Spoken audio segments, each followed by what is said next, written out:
يعني already I'm doing ذنوب too much. What is it inside Surah? Is it chicken? What is it?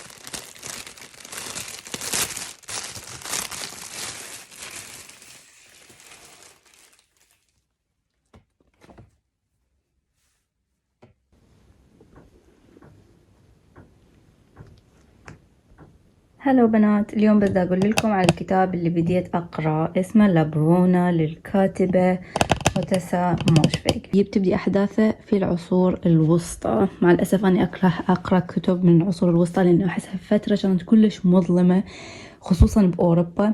يعني ما كان عندهم التقدم اللي كان موجود عند العرب والمسلمين، كانوا ليترلي عبارة عن وحوش بهاي الفترة. يعني كان يقتلون النساء على أساس لأنهم سحرة، وتخلف سائد، معون، والأمراض اللي كانت منتشرة، وكان أكو تخلف مو طبيعي، فكانوا يتصرفون كأنهم حيوانات بهاي الفترة حقيقة. والكتاب مستوحى من هذا الشيء. بس أنا هاي الكاتبة كلش أحبها، يعني قرأت كتابها السابق My Year of Rest and Relaxation، كلش حبيته، اللي كان يتحدث عن المرأة بالعصر المودرن. هذا الكتاب بس هو literally ما إله أي علاقة بالكتاب الأول، يعني ما إله أي إيحاء من الكتاب الأول. يتكلم عن طفل يولد مشوه في هذا العصر المظلم اللي كنت أتكلم عليه. أتوقع في قرية في بريطانيا، ما أدري هي وين القرية، يعني هي القرية اسمها لابفونا، ما نعرف إحنا هي بالضبط وين، بس أتوقع هي بهذيك المنطقة. ويتحدث عن إنه شلون هذا الولد الناس تعامله، هو شلون تعامله ويا الناس في عصر مظلم. كان الديانة أو الدين يتحكم في عقول الناس بس بطريقة مغلقة جدا. كانوا يؤمنون بالشياطين والسحر، كون اللوم بكل شيء يصير وياهم على الدين بدون أي تفكر، واللي يصير وياهم بدون أي ذكاء. وحقيقة أنا دا أكرهها. يعني كلش كارهة الكتاب. يعني أنا تقريبا هسه واصلة هنا في الكتاب صفحة 86 ومدى أقرأ أبدا. يعني أنا هذا الشيء يعني تقريبا 80 صفحة أخذني أسبوع على مود أقرأها، لأنه حقيقة ما أريد أقرأ. من أحط الكتاب خلاص، يعني بعد ما أريد أقرأ، ما أريد أفتحها، لأنه كئيب شوية، لأنه كل الشخصيات كريهة، مدى أطيق ولا أحد هذا الكتاب. حتى بطننا اللي إحنا المفروض، لأنه هو شخص ولد مشوه، لأنه هو كلش نايف وبيور وطاهر ونقي، المفروض أنه إحنا نقف بجانبه. بس نهاية هذا الجزء بطلنا سوى كارثة أو ارتكب خطيئة. هي هاي حتساعد الخطيئة إنه يطلع من الموقف اللي هو محطوط به، أو من الأبيوز سايكل اللي هو محطوط بها. بس أني مدى أقدر أقرأ الكتاب، مدى أقدر ألزم الكتاب، مدى أقدر أكمل قراءته. أريد أكمل قراءته، لأنه بنفس الوقت إنه أني كارهة الكل، أعرف شو راح يصير لهم، لأنه الكاتبة حقيقة يعني كتابتها تنرفز و it provokes emotion عند الشخص. يعني أنا أريد أكمل قراءة لأني أنا أكره كل الشخصيات، مو لأنه أنا دا أنتظر أشوف شخصيتي المفضلة إيش راح يصير لها. حكمل قراءته لأني أنا أكره الجميع. فهذا هو الكتاب اللي هسه أنا دا أقرأ. قولوا لي أنتوا إيش دا تقرون هسه، أي كتب؟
هلو بنات، بس ردت أعطيكم أبديت على لابونا. حاليا خلصت جزء السمر، أني راح أبدي هسه المفروض بالفول، يعني تقريبا خلصت أول 180 صفحة.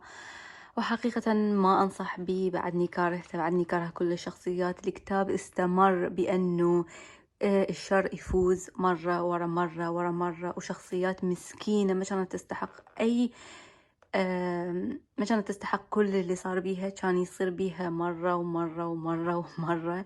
يعني حتى بالحقيقة مرات الشر يفوز، يعني أكيد يعني بواقعنا الشر دائما يفوز، بس لما الشر يفوز بالحقيقة يفوز لغاية. هنا تحس إنه الشر كان دا يفوز بدون أي سبب، هاي الناس ما تستحق ولا شي، بس كانت دا تفوز. شوية كئيب كلش، حقيقة حطني بمود سيء جدا وما أنصح بيه. وهسه أني هيجي يعني ليترلي هذا هو شعوري لما بقرأ هذا الكتاب بدون الابتسامة. يس يعني أبدا لا، ما عجبني، بس راح أكمله لأنه أنا هاي الكاتبة يعني بعدني أحب كتابتها، بس أفضل كتابها الثاني عن هذا الكتاب. يعني هذا الكتاب ما أنصح بيه كبداية بسبب الكآبة اللي هو بيها.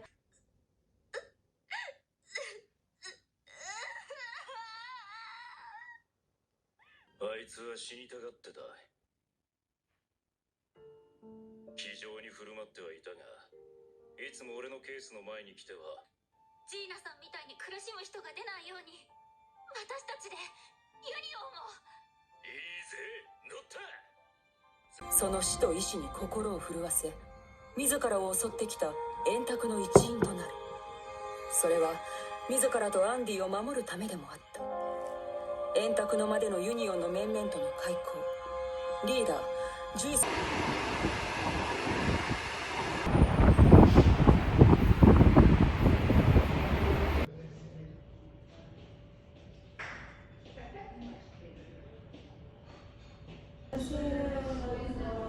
جو رومانسي، جو رومانسي هسه بس. You have to make it work.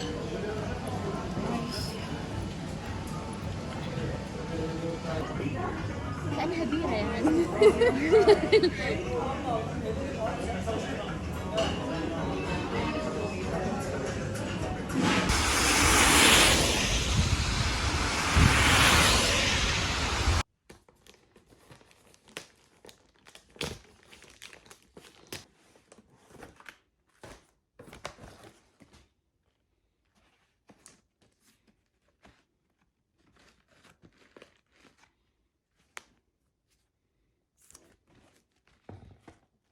هلو بنات، خلصت الكتاب لابونا مالوتا سموشفيك. حقيقة راح أعطيه 2 stars like نجمتين بالأخير، لأنه حتى النهاية كانت تعيسة وكئيبة مثل ما هو الكتاب كان تعيس وكئيب. يعني أنا أكره هاي النوع من الكتب اللي مليانة حقد وشر وdepravity وcruelty على الفاضي، يعني تحس ماكو مغزى للموضوع بالأخير، بس إنه تبين حقارة وشر بعض الناس. الكتاب يعني مو من مفضلاتي لهاي الكاتبة، بس أنا راح أكمل قراءة كل كتبها لأنه أنا أموت هالكتابة مالتها. وأنصح إنه تقرون My Year of Rest and Relaxation إلها عن امرأة غنية عايشة في نيويورك، تنام سنة، تريد إنه تنام فتقرر إنه هي راح تنام سنة كاملة. هسه ورا ما خلصت هذا الكتاب أريد فد شي ألطف، فد شي أخف، فد شي يرهم ويا الجو الكئيب. ما أدري إذا ملاحظين بس كلش مغيمة وممطرة الدنيا اليوم باسطنبول.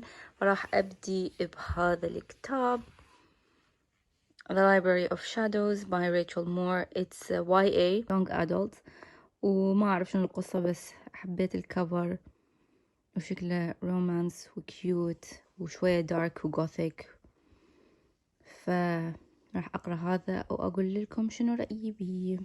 إذا أكو أي أحد قاري بليز قولوا لي شنو رأيكم بيه بالتعليقات. وهذا الأبديت for now.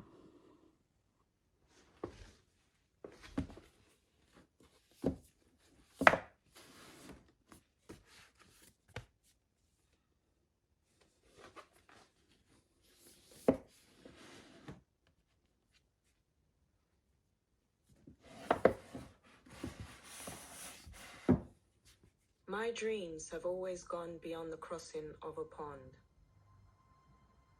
As a mother, これ毒です。